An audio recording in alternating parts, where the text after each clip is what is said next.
Many people think that the hardest part is finding the right house.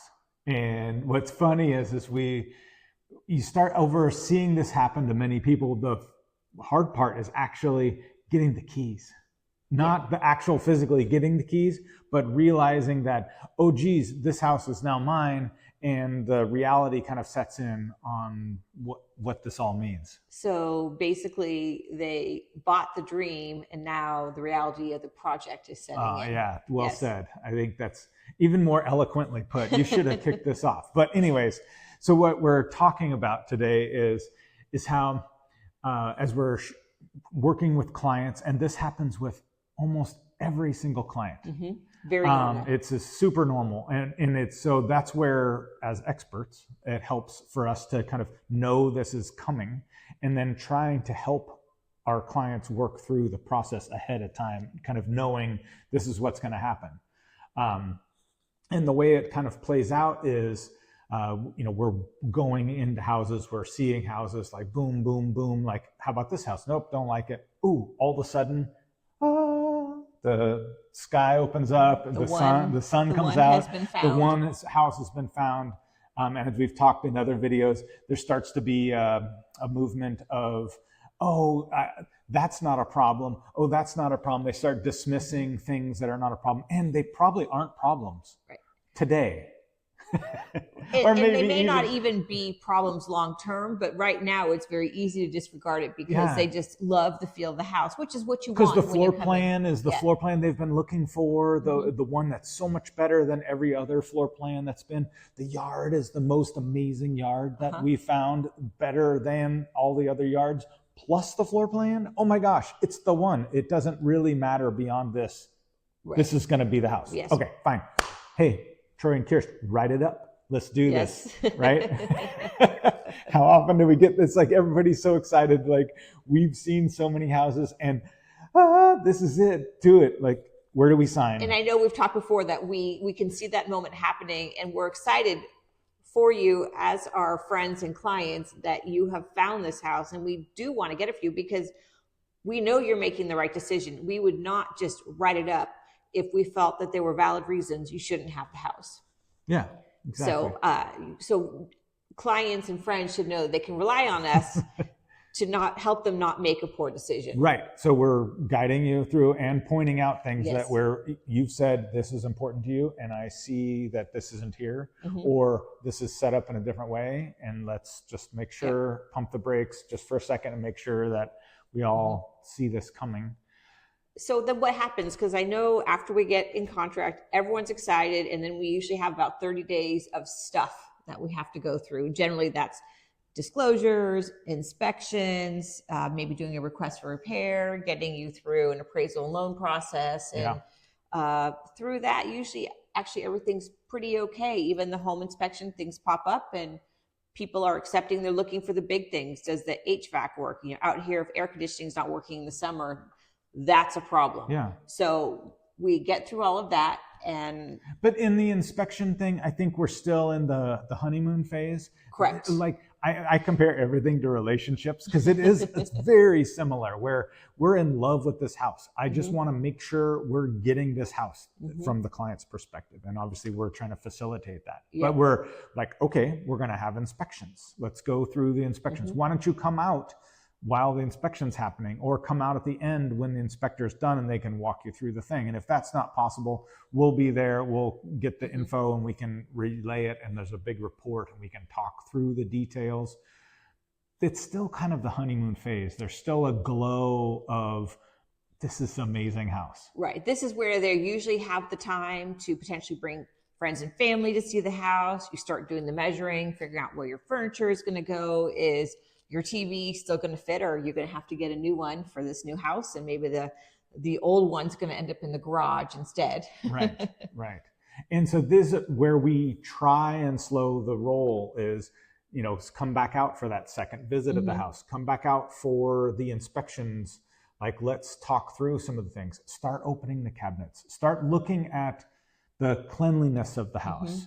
At this stage, it's really helpful if they've already moved out. So if the house is vacant, the house kind of is how the house is going to be. It's a little bit trickier if the house is still being lived in, because it's not clear. I mean, there's rules on what stays and what goes, but there's still a little, nuances of things that are like, oh, why did this stay? Or why did this go? I thought this was staying. In cleanliness factor and what, as they say, one man's treasure is another man's trash. And so people may leave things that thinking, oh, of course the buyer will want my old paint or my old stack of bricks that I used to do part of the backyard and never finished. And yet the buyer's like, I'm not going to do that. In fact, I'm ripping all that brick out. So there's those aspects of it too. And this is the phase where open and close the windows, open and close the blinds, look at look in the cabinets, go look at things, because these things, unless we ask for them to get fixed, it's not like the sellers are going to move out and then decide that this broken window that they've had for 10 years is now going to get fixed for the sellers or for the buyers. Yeah. They're not going to miraculously go and repaint everything. It's going to be basically how it is, the home which is that you fine. Bought. But as buyers, we know the feeling. We get excited for it. We picture, it's like, oh, there's some dead trees. I'm gonna cut those down, no problem. It's fine. Oh, there's some scuffs on the walls. When we repaint this thing, or some loud colors. Yes. When we repaint it, it's gonna look great. Or the garage is not finished, but it's gonna be the home gym, so they just need to get in there, throw up some sheetrock, do a little painting. Yeah, it's fine. Get a map. Like on move-in day. Yeah, exactly. Right. So I think last night we did a walkthrough, and it was a great example of reality has set in for these buyers.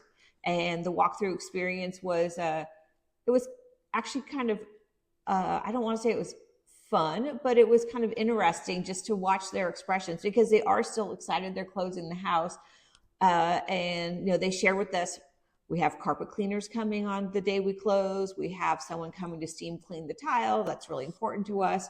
But then they start walking around, and to Troy's point, there's scuffs on the walls, and the garage, especially, it is going to be their home gym. And, the husband said, I can't work out in here looking at how dirty these walls are. I already know what I'll be doing this weekend before I move in. I will be painting, I'll be touching up all the scuffs in the house, and I will be painting the garage. Right.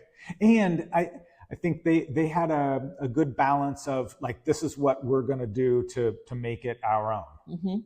But sometimes there are times in the purchasing thing where it's like, why would they leave it like this?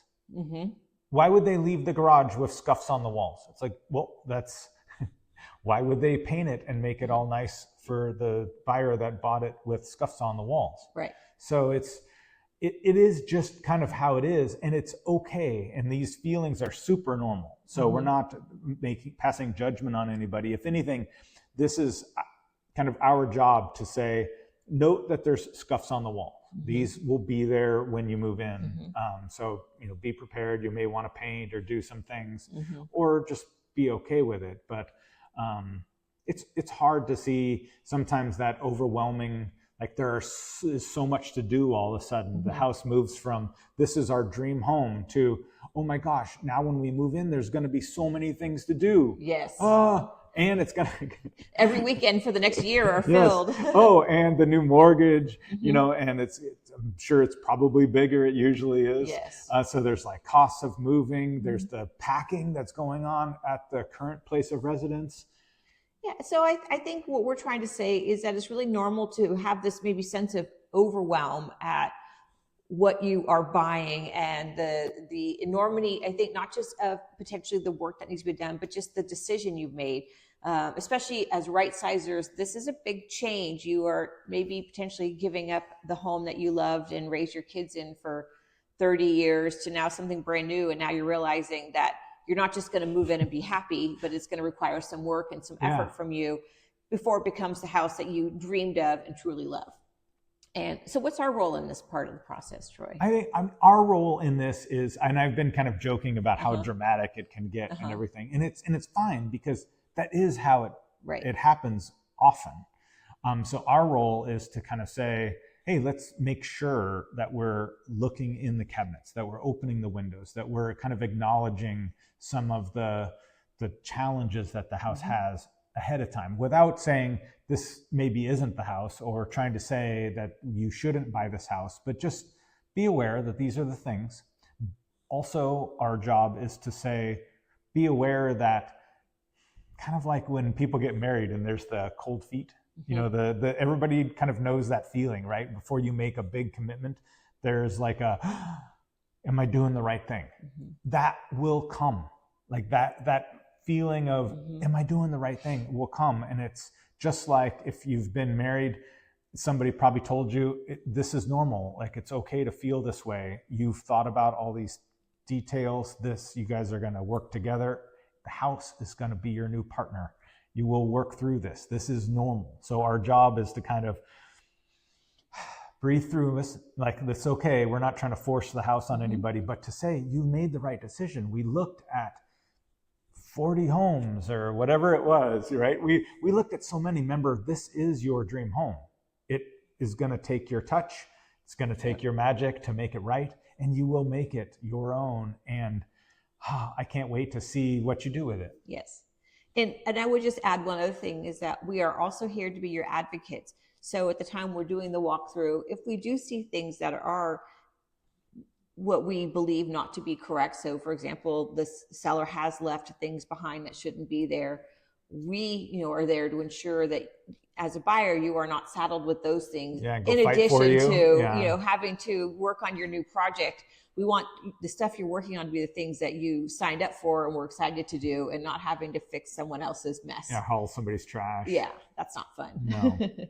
So it happens sometimes, Yes. and it can be a challenge, but that's our job, is to go kind of be your advocate and fight for you. So it's both the emotional side, and also upfront pointing out things that we should probably request for a credit, or maybe they can get this fixed, or they can tell us how this works or doesn't work, right? It's part of the inspection process. But then after we get through the inspection process, we kind of have what we have. And then it's our job to kind of, it's okay, we've gone through this, we've seen these things, and it's going to be all right. And in the end, you will love your home. It's all going to be fine. Exactly.